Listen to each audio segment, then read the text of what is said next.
So, first policy issue, the death penalty repeal. I know you all have the death penalty here in Texas. Nebraska's had a death penalty as well, and it's been on the books forever. In the late 90s, they switched from the electric chair, old Sparky we called it, to lethal injection. And there hasn't been an execution since. Okay? The state hasn't been able to procure the drugs needed.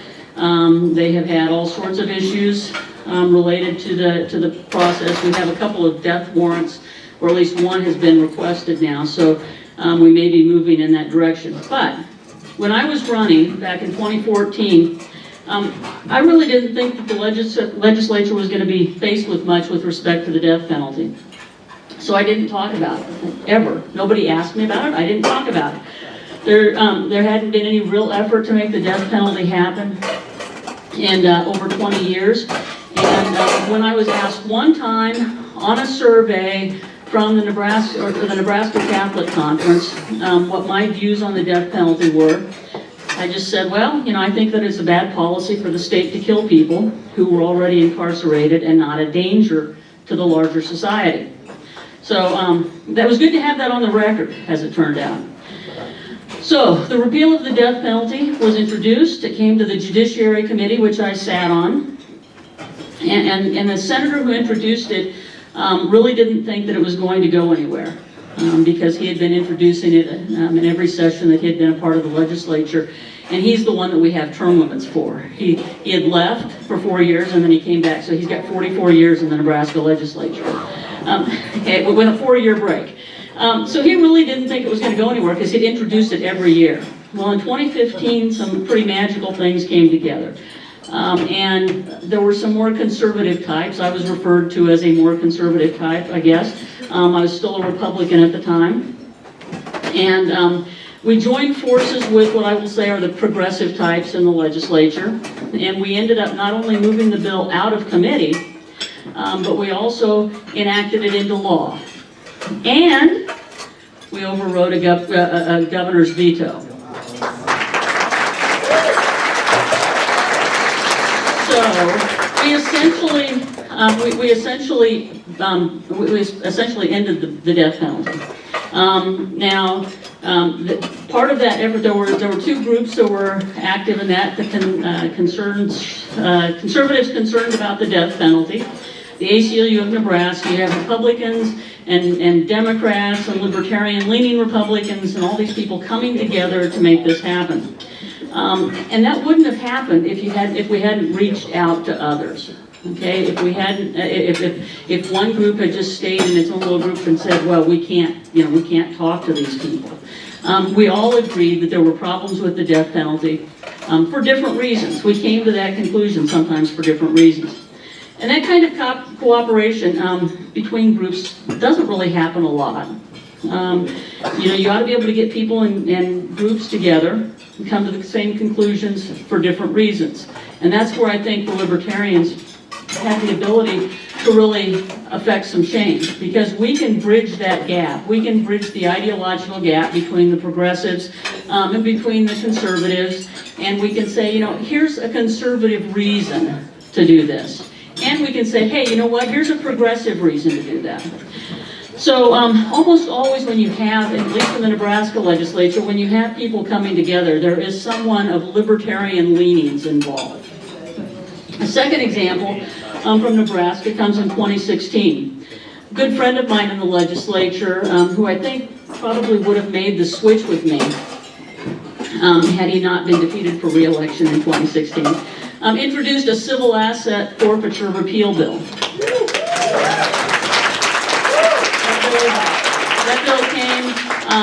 That bill came from the Institute for Justice. The template for that bill did, and he championed the bill. I was its sole co-sponsor, and it came to the Judiciary Committee where I was sitting, and we helped get it out of committee. And again, you had sort of a unique combination of people who were coming to the same conclusion, sometimes for different reasons.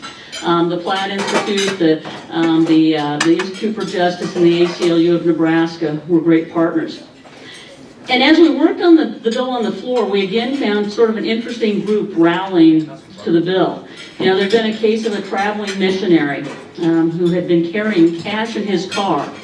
And he was collecting it from churches around the state, and somebody pulled him over. They found the cash. They assumed that it was illicitly gained, and they took his money. The ACLU managed to win the case and get it back for him, but it took quite some time. So, you know, that is the law in Nebraska, although, to be fair, the Trump administration has watered that down, some of their policies in the Justice Department. Then there's one last story I want to tell you about. And the end of the story is all but complete. It will be complete on Wednesday. Legislative Bill 299 in Nebraska. And this, somebody's been watching, huh? This is a bill that's a fairly significant occupational licensing reform effort.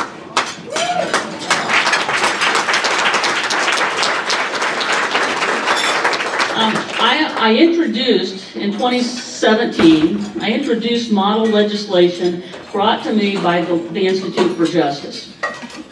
The bill has undergone some significant changes, and let me tell you about that. But the key components remain. First, we have the notion of second chances for those who have criminal convictions on their record. That there is something, that there is and ought to be something of a nexus between criminal record and denial or limitation of licensure, rather than what we sometimes see in the way of broad moral turpitude requirements. You know, we've had instances where somebody has something on their record from many years ago. They don't think anything about it.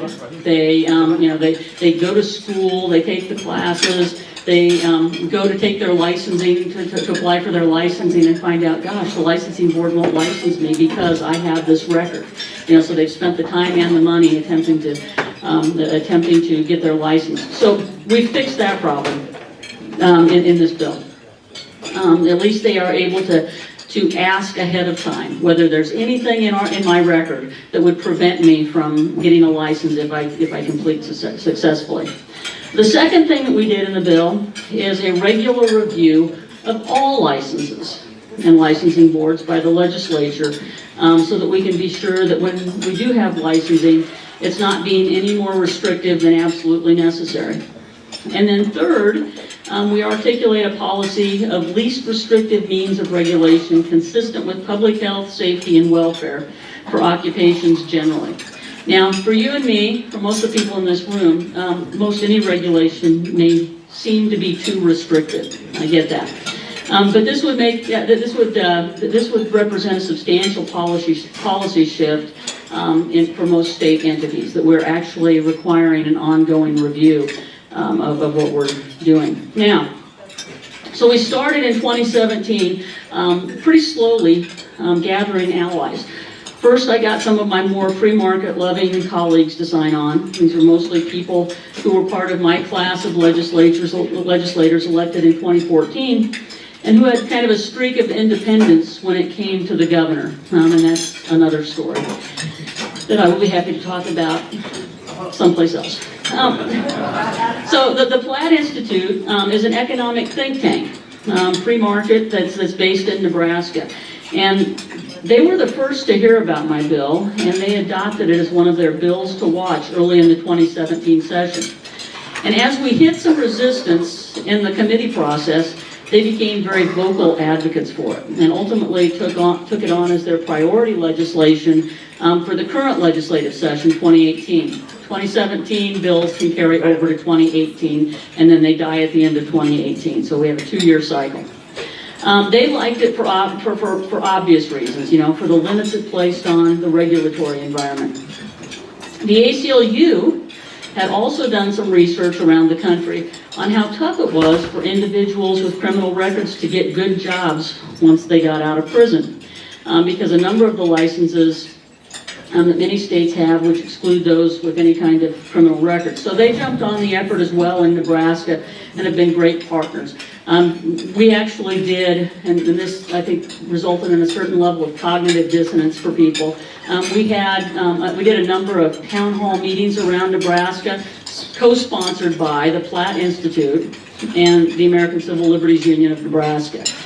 People just some people just couldn't get past that. It's like, well, is this a progressive thing or is it a conservative thing? Is it, what is it exactly? And so, so we brought in sort of a diverse group of people. But the ACLU, I think, really recognized the potential inequity in some of the licensing schemes. So, anyway, we got the bill out of committee at the beginning of the year, this year, with some minor, well, fairly major renovations, I guess, but it's still essentially, the substance is similar. So we had the first round of debate back in February, and because of the rules, that first round of debate was really interesting. It turned into a 3-hour mini filibuster. Nebraska has a cloture rule in our legislature, so it is possible for 17 out of the 49 people to kill any bill, okay? And so, because it takes an affirmative 33 votes to move to a vote. So the speaker has instituted a 3-hour rule. You have 3 hours to try, and if you don't succeed, it comes off the schedule until you can show the speaker that you've got an affirmative 33 votes who will vote for cloture when you get there. So it came off the schedule without a vote, any kind of a vote, although we kind of knew where the pieces were at. And my challenge was to figure out how to get it back, because I thought that it was an important piece of legislation, perhaps the most important or close to the most important that I brought in my nearly 4 years in the legislature. And so I knew I'd have to show the speaker that I had enough votes to break a filibuster if needed. So I went and talked to the people who had opposed it on the floor.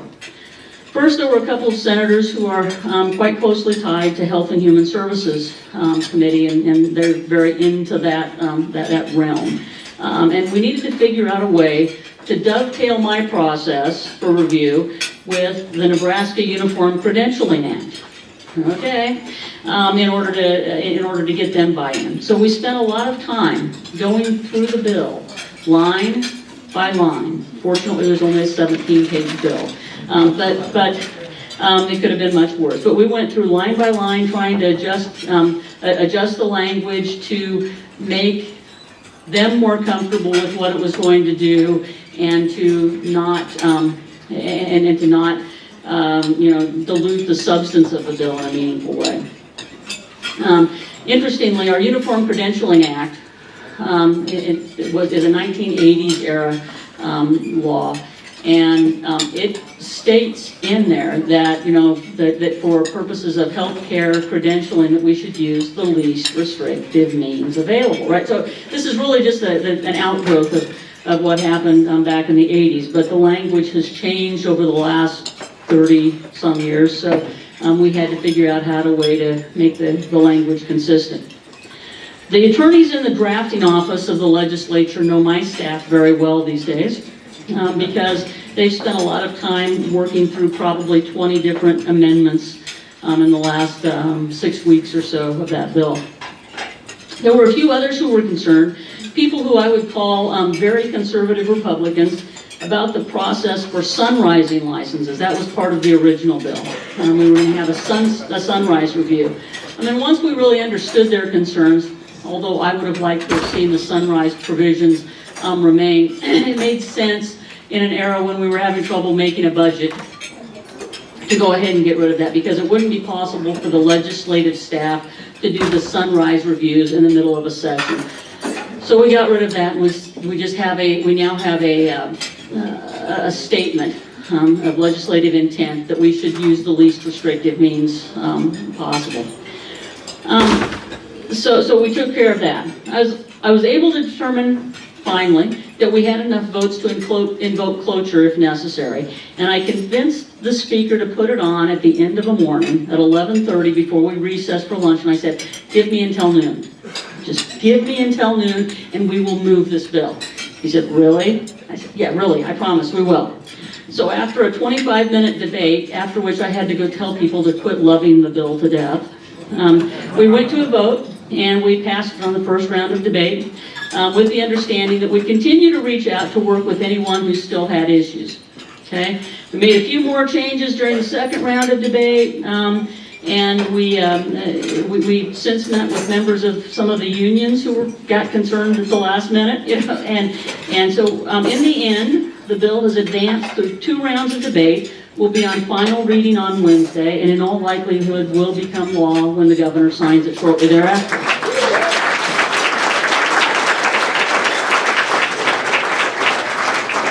My point in all of this is simply this. It is possible and necessary for us to move beyond purely partisan politics. It is possible to forge consensus and compromise that will move us in the direction of more liberty. But it's hard work, and it takes an honest willingness to compromise and talk with people. Okay? So I want to talk for just a few more minutes about how we advance liberty and how we as libertarians, how we can be libertarians and play the political game, because I think that's something that we sometimes have trouble doing, at least maybe just in Nebraska. I don't know if everybody else has problems with that. But let's try to move the needle in the right direction, okay? So libertarians are, at least to my perfectly unbiased eyes, okay, really smart and really idealistic, okay? And you know what? We tend to let people know that we're like that, okay? And there's a movie image, and I don't know where it comes from. Some of you might have some recollection of this. There's a movie image where there's a conversation going on about philosophy, and someone mentions the German philosopher Schopenhauer. Anybody know what I'm talking about? And the character, one of the characters says, Schopenhauer. Just like that, in a very knowing way. And everyone else just stares blankly, like, who is Schopenhauer, you know? And that's the feeling that people get, that people outside of our libertarian circles sometimes get when they stumble into what I will refer to as a gaggle of libertarians. You may have read the libertarian canon, Bastiat, Hayek, Mises, whoever's on the list, I don't know. Rand, Ayn Rand, everybody. You may have read all of these people, right? Most of us have probably read at least some of them, and we think we're the experts, right? But when you start talking to other people in those terms, their eyes glaze over. They have no clue. People in the real world really don't care that much about the great philosophers. I've never once seen a conservative Republican quote Edmund Burke. I don't know if anybody has. If you have, let me know. I don't know, maybe Governor Weld did at one point. I don't know. I bet he has. Okay, so, but, what people care about, really, are simple ideas, put simply. And that's really the challenge of the Libertarian Party, I think, in the coming years. We have to figure out how to make those principles of liberty accessible to the broader public. We've got to figure out how to do that without scaring people away. So, when you enter public office, you find out that you live in a different world than most libertarians do. I was talking to, Caleb and Brandon a little while ago, and it's sort of the same thing. I mean, I don't live in a world where we can start from scratch, blow the system up and start all over. No matter how much we might like to, I live in a world where people have certain expectations. That they have expectations of the government building roads. I know. And providing schools. And I live in a world where it's assumed that the government will license professions and make sure our food is safe, and that the state will punish those who violate them, and that law enforcement, is there to protect us. I live in a world not of a couple of hundred of my best friends and ideological soulmates who get together to create our own society, but I live in a very diverse society where political philosophy spans the spectrum from near anarchist to pure collectivist. I mean, we live in this society. Now, I will tell you that there was a great bill, a proposed constitutional amendment in Nebraska that I loved. Okay, it failed on first reading on a 1919 vote. But what it would have done, it would have created a sovereign territory, 36 square mile sovereign territory out in the sandhills of Nebraska where nobody lives. Okay, where somebody could come in and create a new thing, And I thought it sounded like a great idea. I referred to it on the floor as Galt's Gulch, and I said, I think I'm in. But it wasn't. it wasn't left to be because there are too many people, both liberals and conservatives, who are still scared of letting the government get out of our business, right? So I would say that we're on a number line, okay, that stretches into infinity in both directions. You know, on one side you have pure liberty. We'll never get there. On the other side you'll have pure statism. I'm not sure we'll ever get there, would ever get there either, because, you know, the human spirit is still going to require some level of independence from time to time. But it doesn't really matter where you say we're starting, whether it's, you know, way on the statist side or way on the libertarian side or whatever. What really matters is which direction you're going, okay? And when you start at zero, every day is zero, every election cycle is zero. That's where we start, okay? And the goal is to move in a positive direction towards more liberty. Doesn't matter if it's a half a step, or if it's 2 steps, or if it's 20 steps. The idea is to move, okay? The idea is not to go backwards, okay? And that's what we've got to make sure that what we're paying attention to, because you know, if you want liberty, don't expect it to happen overnight, okay? Don't expect a libertarian savior. Every political decision that we make should revolve around one thing, okay? Will it move the liberty movement in the right direction towards building more liberty or not?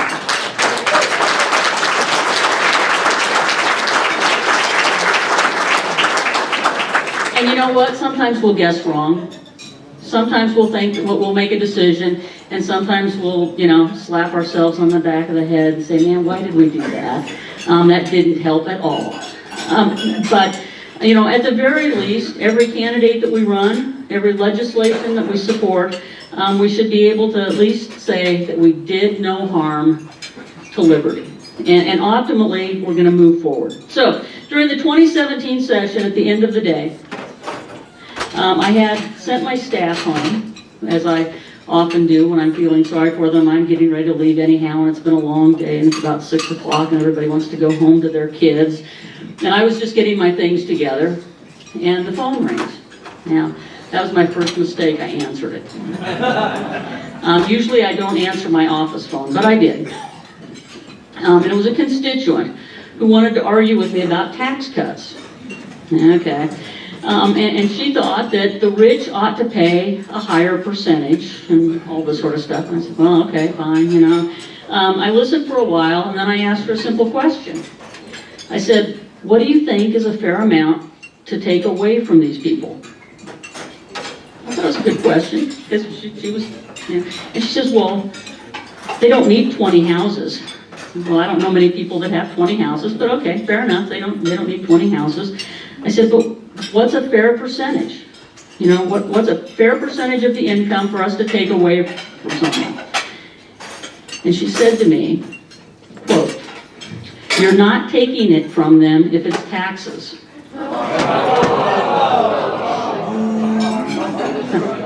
Oh gosh, the things I could have said, the things that were going through my mind, the things that I really wanted to say as a new libertarian, right? But it wouldn't have been productive. It wouldn't have been at all positive for me to say, but taxation is theft. You know? Because that would have set up another hour of a conversation that I really didn't want to have. I wasn't enjoying the first half hour. So, you know, why would I want to do that? I wanted to go home. So instead, I just simply said, well, we'll probably just have to disagree on what appropriate tax policy is, and wished her a nice day. Sometimes you got to do that. Sometimes you've got to resist the inclination to just say the first thing that pops into your brain, okay?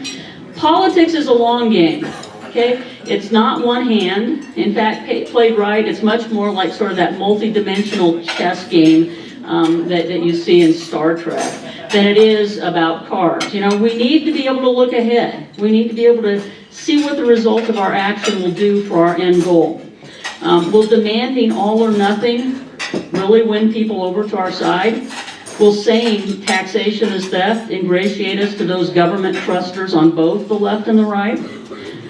Will saying that we don't need the government to build roads really help our cause when the paradigm says that government must be the planners of infrastructure? Not so sure. So, if you really want to make more liberty, I would challenge you to do a couple of things. First of all, get off of Facebook for the most part.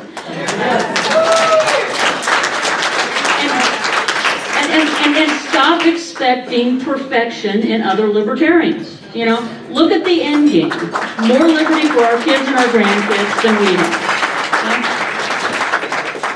have. Now, when I wrote this, I wasn't sure that Governor Weld was going to be here, so I'm going to say it, just plug your ears or whatever. I was one of those crazy people who really loved the Johnson-Weld team.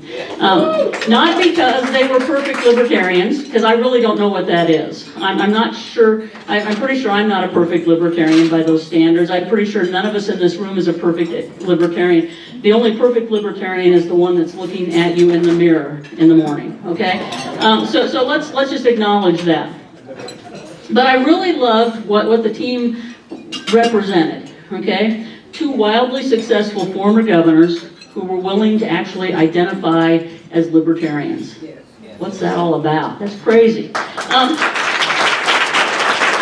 were two former governors who actually understood what a real campaign looks like. Two former governors who had real governing experience that could lend credibility to the cause. I was all in. So if you want to really grow liberty, okay, we need the Libertarian Party to be seen as people who can actually be responsible at governing, not as gadflies, okay? We do that by running for people for city councils, okay? We do that by running them for county boards and school boards, okay? And then state legislative assemblies. And then when they've developed a reputation for principled leadership, you run them for the next level up. That's what the parties have been doing forever. You build a team, okay? You have the farm team, if you will. That's what we need to do as libertarians. So to get people elected to these positions, we've got to do what the old parties had to do. We need to recruit credible candidates who are libertarians.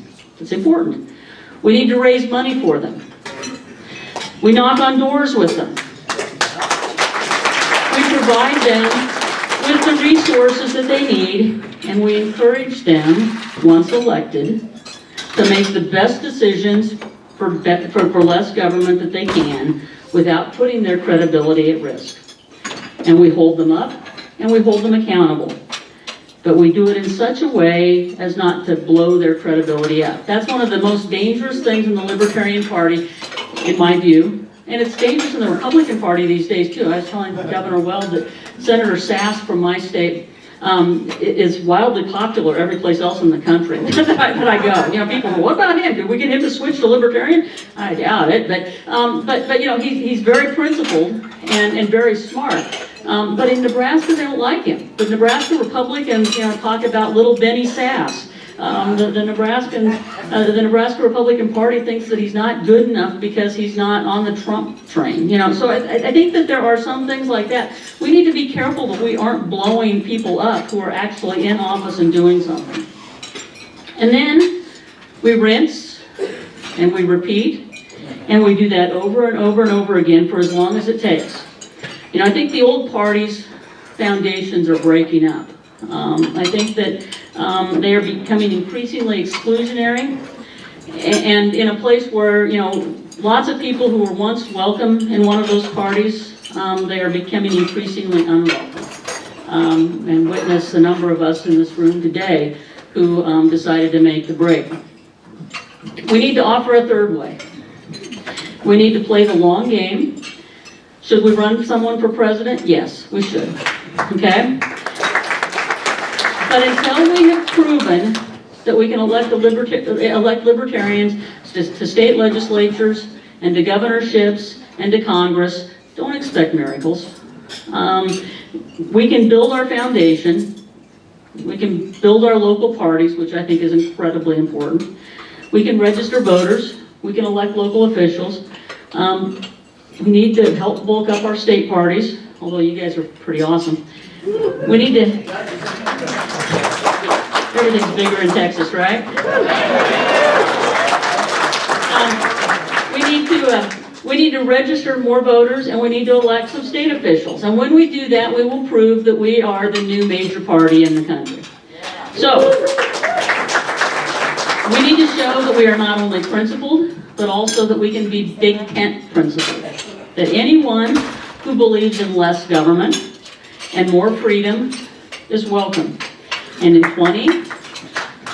20 or 30 or 50 years, once we get some real political clout, and I'm hoping it happens in 20 years as opposed to 50, then we can start fighting with one another. Then we can start fighting about, who the real libertarian is. But until then, guys, there aren't that many of us. We need to be a team. We need to work together. So